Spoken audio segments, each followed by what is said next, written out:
Halo guys, kembali lagi bersama saya di channel Cianjur Pride.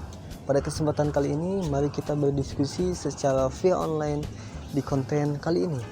Nah, untuk kawan-kawan yang sudah mensubscribe, saya ucapkan terima kasih. Dan untuk kawan-kawan yang belum, silahkan subscribe dulu supaya kita bisa terus berkelanjutan untuk berdiskusi di dalam channel ini. Nah, sebelum kita masuk ke pembahasan, masuk ke diskusi kita, mari kita masuk dulu di intro Cianjur Pride.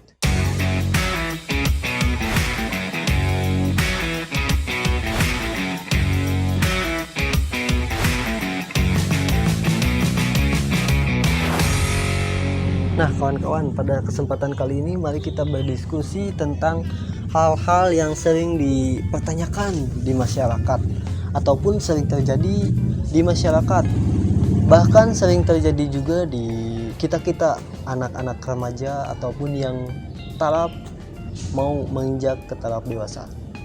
Nah, kita seringkali bertanya tentang kenapa ada orang baik dan kenapa ada orang yang tidak baik. Nah, kita seringkali melihat di film-film baik itu Marvel ataupun film-film action lainnya, seringkali kita ditontonkan satu sosok yang mana dia itu baik dan dia itu tidak baik.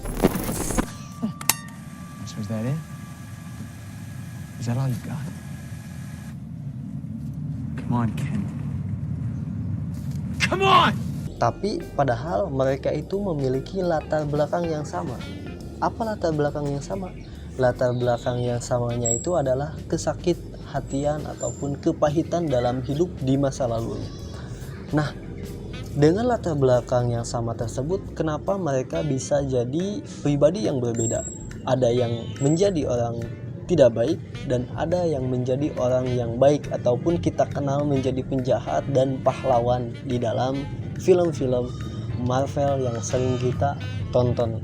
Nah, ketika kita pikirkan bersama-sama kawan-kawan, ternyata kenapa dengan latar belakang yang sama mereka malah menjadi pribadi dengan langkah yang berbeda.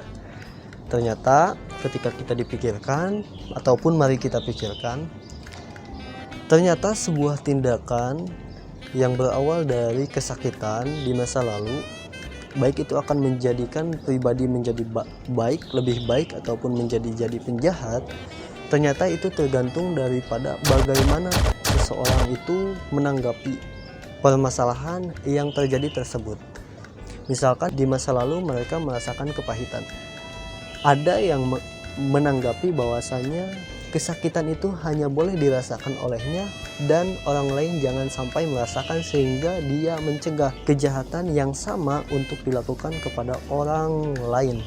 Sedangkan ada juga yang berpikir bahwa ketika dia merasakan kesakitan maka orang lain harus merasakan sakit yang sama, bahkan merasakan sakit yang melebihi dari apa yang dia rasakan kesakitannya itu.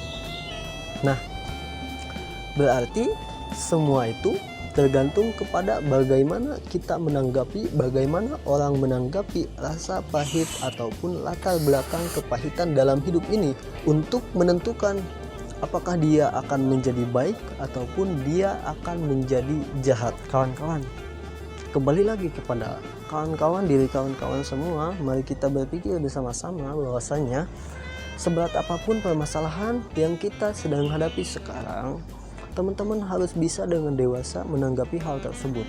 Baik itu teman-teman sekarang dijahati oleh orang lain, teman-teman nggak perlu harus bertindak jahat seperti mereka. Karena apa? Karena itu akan menunjukkan bahwasanya kualitas dari diri teman-teman hanya bisa untuk menunjukkan kejahatan yang sama, tidak bisa menunjukkan bahwa kualitas teman-teman itu lebih tinggi dari mereka dengan menunjukkan hal yang baik, hal yang ditujukan lebih baik, lebih berkualitas, lebih memanusiakan manusia ketimbang orang tersebut. Maka dari itu, ayo kawan-kawan semua mulai berpikir, mulai lakukan bahwasanya ketika kita mengalami hal yang pahit, hal yang tidak kita rasa enak, mulai tanggapi dengan dewasa. Jangan buat kita menjadi sama dengan orang-orang yang membuat kita sakit hati. Seperti itu barangkali kawan-kawan. Saya harapkan kawan-kawan semua bisa berdiskusi kembali dengan saya di channel Cianjur Fed. Maka dari itu, untuk kawan-kawan yang menonton video ini tapi belum mensubscribe video ini, subscribe terlebih dahulu video ini, channel ini, supaya kita bisa berkelanjutan berdiskusi bersama-sama di channel ini. Saya Jimmy Ramdan Fadilah di channel Cianjur Fed. Bye bye.